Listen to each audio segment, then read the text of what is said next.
Hello friends, welcome back to your English coach. My name is Ashok Kumar. Friends, today we are going to talk about how to solve true false not given. हमारे बहुत से friends हैं जिनको true false not given में या yes no not given में बहुत दिक्कत आती है और उनको लगता है कि वो इसको हैंडल नहीं कर पाएंगे।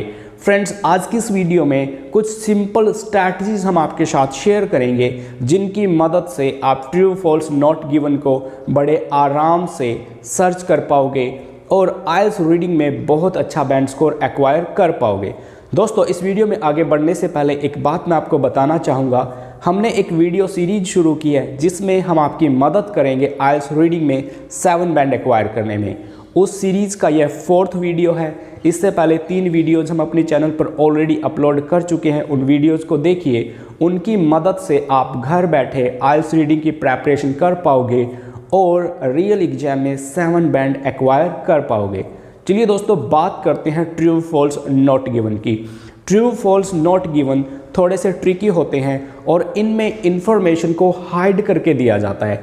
कई बार जिसका आंसर नॉट गिवन होता है उसको हम नो कर देते हैं और कई बार जिसका आंसर यस होता है उसको हम नॉट गिवन कर देते हैं, because information is given in a style that we get confused. But if you follow some strategies, कुछ टिप्स और स्ट्रैटेजी को अगर आप फॉलो करते हो तो ट्रू फॉल्स नॉट गिवन को बड़े आराम से आप हैंडल कर पाओगे और आइल्स रीडिंग में अच्छा बैंड स्कोर एक्वायर कर पाओगे। फ्रेंड्स, अगर आप सीरियस हो और आइल्स रीडिंग में घर बैठे 7 बैंड एक्वायर करना चाहते हो, then you have to follow what we are going to tell in this video. इसको प्रैक्टिस कीजिए, पक्का आपकी आइल्स रीडिंग बहुत आसान होगी और बड़े आराम से आप 7 बैंड एक्वायर कर पाओगे। तो दोस्तों, आज की इस वीडियो में हमने कैम्ब्रिज आइल्स बुक से जो पैसेज लिया है उससे सीखेंगे how you can handle true false not given easily and score high in IELTS reading. Let's start. तो दोस्तों, अब हम आ गए अपनी कंप्यूटर स्क्रीन पर। Now we are going to learn how to handle true false not given. अगर आपको ट्रू फॉल्स नॉट गिवन बिल्कुल भी समझ नहीं आते हैं, इस ट्रिक से, इस स्ट्रैटेजी से आप ट्रू फॉल्स नॉट गिवन को बड़े आराम से हैंडल कर पाओगे और आइल्स रीडिंग में अच्छा बैंड स्कोर कर पाओगे। अब ट्रू फॉल्स नॉट गिवन को हैंडल कैसे करना है? सबसे पहले आपको क्वेश्चन को एनालाइज करना है, उसको अच्छे से रीड आउट करना है। आंसर की टेक्निक क्या है? अगर किसी क्वेश्चन के 3 पार्ट्स मैच कर जाएं, 3 पार्ट्स मैच कर जाएं तो आंसर होगा ट्रू। अगर उसके 2 पार्ट्स मैच करें तो आंसर होगा फॉल्स। अगर उसका जस्ट 1 पार्ट मैच करे तो आंसर होगा नॉट गिवन। राइट? तो कैसे होगा ये? हमारे वीडियो में हम 3 क्वेश्चंस आपके लिए करेंगे। मान लो हमारे पास ये क्वेश्चन है, industry in the Arctic has increased over the last 20 years. तो यहाँ पे एक पार्ट ये हो गया, industry in the Arctic. Right? Part 1 ये हो गया दोस्तों। दूसरा पार्ट है हैज इंक्रीज्ड, बड़ी है, ओवर द लास्ट 20 ईयर्स। ये 3 पार्ट हो गए। अगर पैसेज में तीनों पार्ट मैच कर जाएं then the answer is going to be true. अगर इसके केवल 2 पार्ट मैच करें then the answer is going to be false. अगर केवल एक ही पार्ट का जिक्र वहां पे मिले then the answer is going to be not given. Right? So इस बात को अपने माइंड में रखिए। दोस्तों, अब हम 3 क्वेश्चंस यहाँ पे करने वाले हैं। इन तीनों क्वेश्चन की मदद से आप बड़े आराम से समझ जाओगे how to handle true false not given. तो दोस्तों, हमारे पास यहाँ पे एक पैसेज का पार्ट है और इस पैसेज में हमें 2 क्वेश्चंस को फाइंड आउट करना है। नीचे रेड कलर में दोनों क्वेश्चन लिखे हैं। Industry in the Arctic has increased over the last 20 years. Arctic conditions mean that the breakdown of pollutants is much accelerated. Okay, तो अब दोस्तों, जो टेक्निक आपको बताई है, अगर किसी क्वेश्चन के तीनों पार्ट मैच करें then the answer is going to be true। 2 part match करें then the answer is going to be false। अगर केवल एक पार्ट मैच करे then the answer is going to be not given। अब keywords की मदद से हम सीखने वाले हैं। सबसे पहला हमारा कीवर्ड है इंडस्ट्री और ये पहली लाइन में हमें मिल गया है इंडस्ट्री। इस पूरी लाइन को आप रीड आउट कीजिए। Our perception of the Arctic region is that its distance from industrial centers keep it pristine and clear from the impact of pollution, right? However, through a process known as transboundary pollution. The Arctic is the recipient of contaminants whose source are thousands of miles away. अब यहाँ पे industry के increase होने की और industry के decrease होने की बात कहीं पे भी नहीं है, सिर्फ हमारे क्वेश्चन का पहला पार्ट ही मैच किया है। इस पूरे टेक्स्ट में केवल हमारे टेक्स्ट का पहला पार्ट ही दिया गया है।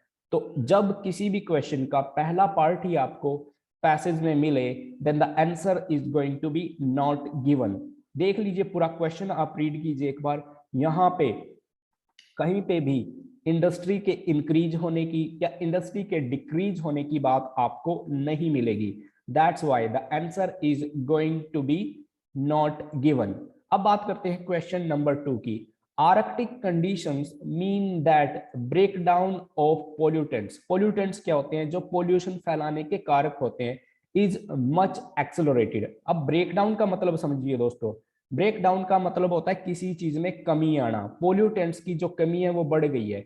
अब आगे पढ़िए। The Arctic is the large quantity of pollutants pour into our atmosphere as well as lakes, rivers, ocean on daily basis. In the last 20 years, scientists ने डिटेक्ट किया है, खोजा है increasing variety of toxic contaminants in the north. North में जो toxic contaminants है वो बड़े हैं। अब जबकि क्वेश्चन क्या कहता है कि यहाँ पे उनका ब्रेक डाउन हुआ है।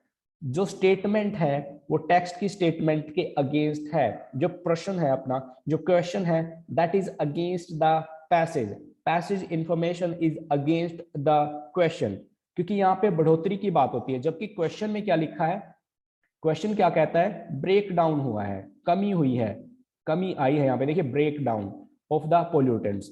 यहाँ पे देखो इंक्रीजिंग दे के आपको कंफ्यूज किया गया है। यहाँ पे स्पीड की बढ़ोतरी होती है, लेकिन कंफ्यूजन नहीं होनी है। Detected an increasing variety of toxic contaminants in the north including pesticides from agriculture, chemicals, heavy metals from industry, right. लेकिन दोस्तों यहाँ पे जो कंटेमिनेंट्स करने वाले पोल्यूटेंट्स होते हैं, जो पोल्यूशन के कारक होते हैं, उनमें कमी आने की बात की, लेकिन पैसेज में उसकी बढ़ोतरी की बात हुई है। तो इसका आंसर हो जाएगा false, because it is contradictory. ये हमारे पैसेज की इंफॉर्मेशन के अगेंस्ट है। तो इस तरीके से आप ट्रू फॉल्स नॉट गिवन को इजीली हैंडल कर सकते हो। अब चलते हैं दोस्तों क्वेश्चन नंबर 3 पर। 19 क्वेश्चन को करेंगे। जो हमारा क्वेश्चन नंबर 3 है, इसको समझने की कोशिश कीजिए। Pollution observed bye Arctic algae. Arctic algae क्या होता है दोस्तों? ये एक घास होता है जो पानी में उगता है। Can eventually effect humans. जो पोल्यूशन अब्जॉर्व किया जाता है घास के द्वारा, आर्कटिक के घास के द्वारा, वो ह्यूमन को भी प्रभावित कर सकता है, इफेक्ट कर सकता है। Now we have to find the answer of this. ध्यान में रहे, इफेक्ट ह्यूमंस, ह्यूमन को भी इफेक्ट कर सकता है। लेकिन हमारा जो कीवर्ड है, मेन कीवर्ड है, क्या है दोस्तों? ये है आर्कटिक एल्गे, पोल्यूशन, अब्जॉर्व और इफेक्ट। ये देखना है। अगर ये तीनों मैच कर जाएंगे then the answer is going to be true, right. Let's start now. तो इस पैसेज में हमें अपने कीवर्ड्स ढूंढने हैं। सबसे पहले हमें मिला है ऑब्जर्विंग, और ये रहा कंटेमिनेंट्स।